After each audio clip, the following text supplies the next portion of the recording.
आइए देखते हैं अपना क्वेश्चन नंबर 3। क्या कह रहे हैं वो आपसे, diagonal AC of a parallelogram ABCD। तो ये है एक डायगोनल, सॉरी AC क्या है, डायगोनल ऑफ ABCD, और ABCD क्या है आपका पैरेललोग्राम। बेटा आयुष अब बोल दो सर मैं उधर ही देख रहा था एज यूजुअल। हाँ जी, शो दैट। अच्छा इसके बाद बेटा वो क्या कह रहे हैं, ये जो डायगोनल है AC वो एंगल A को क्या करता है, बाइसेक्ट करता है। पिटाई लग जानी है बेटा, बता रहा हूं मैं आपको, लड़के लड़कियों में भेदभाव नहीं करता हूं मैं, पिटाई लगा देता हूं। हाँ जी, इट बाइसेक्ट C ऑल्सो, हमें ये शो करना है बेटा ये C को भी क्या करता है, बाइसेक्ट करता है।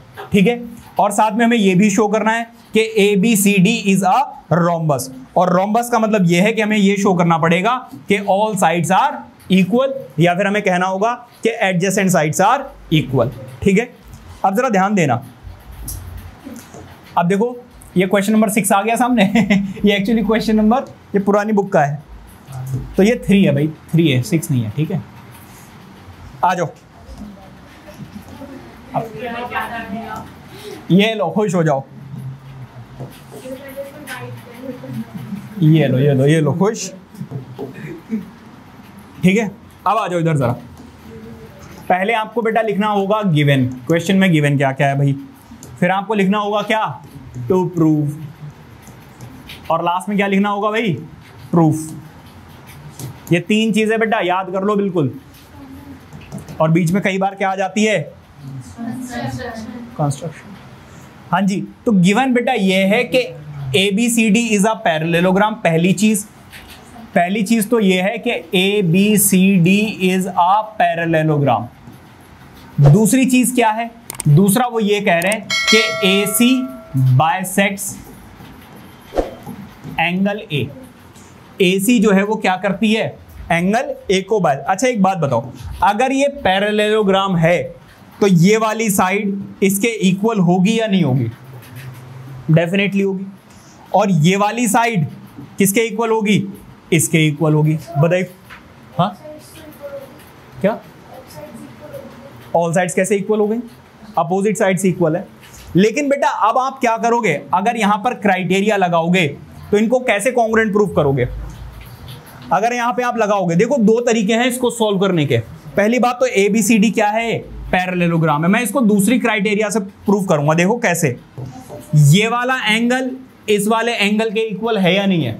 हाँ जी भाई,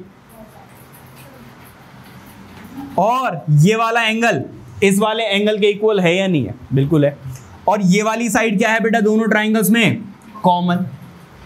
ठीक है, तो मैं क्या करूंगा, इसको एंगल साइड से कॉन्ग्रुएंट प्रूफ करूंगा। बेटा उस केस में हो सकता है, लेकिन फिर आपको दूसरे तरीके से लिखना पड़ेगा, उसका ऑर्डर चेंज हो जाएगा। समझ गए ना, जो आप करना चाह रहे हो वो चीज हो नहीं पाएगी, क्योंकि ऑर्डर चेंज हो जाएगा। मुझे क्या करना है, ऑर्डर का ध्यान रखते हुए करना है, क्योंकि मुझे क्या शो करना है कि ये वाला एंगल इस वाले एंगल के इक्वल है। ठीक है, अब जरा ध्यान दीजिए, 2 चीजें हमें प्रूव करनी है। पहली चीज तो it bisects angle C also, और दूसरी चीज क्या है कि ABCD इज अ रोम्बस। जरा देखो इधर, मैं कौन कौन से ट्राइंगल ले रहा हूं, in triangle DAC and triangle BAC, मैं ऐसा ऑर्डर ले रहा हूं कि जिसमें ये वाला एंगल इस वाले एंगल के इक्वल हो। क्या बात समझ में आ रही है। अब मैं क्या करूंगा, जरा देखो, मैं लिख रहा हूं एंगल D जो है वो एंगल B के इक्वल है। रीजन क्या होगा, opposite angles of a parallelogram.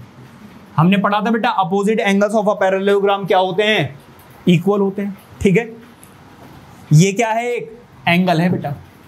इसके बाद बेटा मैं ये कह रहा हूं कि एंगल DAC किसके इक्वल है बेटा, BAC के इक्वल है, BAC के इक्वल है। रीजन क्या है, गिवन। ये क्वेश्चन में बेटा क्या है, गिवन है। ठीक है, और ये क्या है आपका, एक एंगल है अगेन। और यहां पर AC जो है, AC क्या है, कॉमन है। और ये क्या है, एक साइड है। तो बाय एंगल साइड रूल या क्राइटेरिया ऑफ कॉन्ग्रुएंसी, ट्राइंगल्स क्या आ गए, हाँ जी भाई, DAC कॉन्ग्रुएंट आ गया किसके, BAC के। अगर ऐसा है तो बेटा अब मैं क्या कह सकता हूं, ये वाला एंगल इस वाले एंगल के इक्वल है। ठीक है, तो बाय CPCT मैं क्या बोल सकता हूं, एंगल DCA किसके इक्वल है बेटा, BCA के।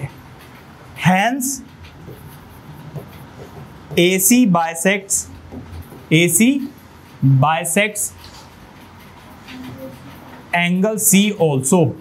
तो ये तो हो गया मेरा फर्स्ट पार्ट। हमें ये शो करना था कि ये क्या है, एक रोम्बस है।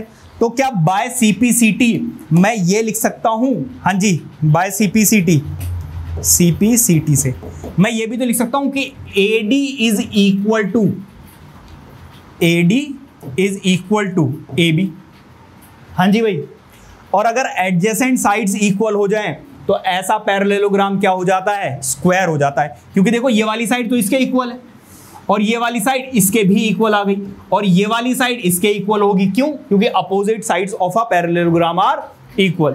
सो बेसिकली अगर ये 5 सेंटीमीटर है तो ये भी 5 सेंटीमीटर होगा, अपोजिट साइड्स की वजह से ये भी 5 सेंटीमीटर होगा और अपोजिट साइड्स की वजह से ये भी क्या होगा। समझ में आ रही बात यानी। और अगर ऐसा है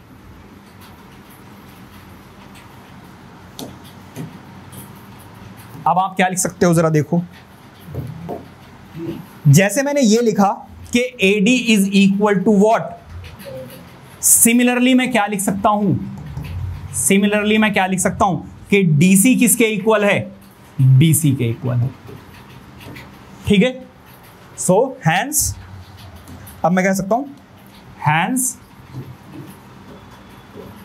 adjacent sides are equal, therefore ABCD is a rhombus। हाँ जी, किसी बच्चे कोई दिक्कत, क्लियर हो रही बात या नहीं। हाँ जी राज, कोई राज छुपा तो नहीं रह गया, ठीक है, नोट करो।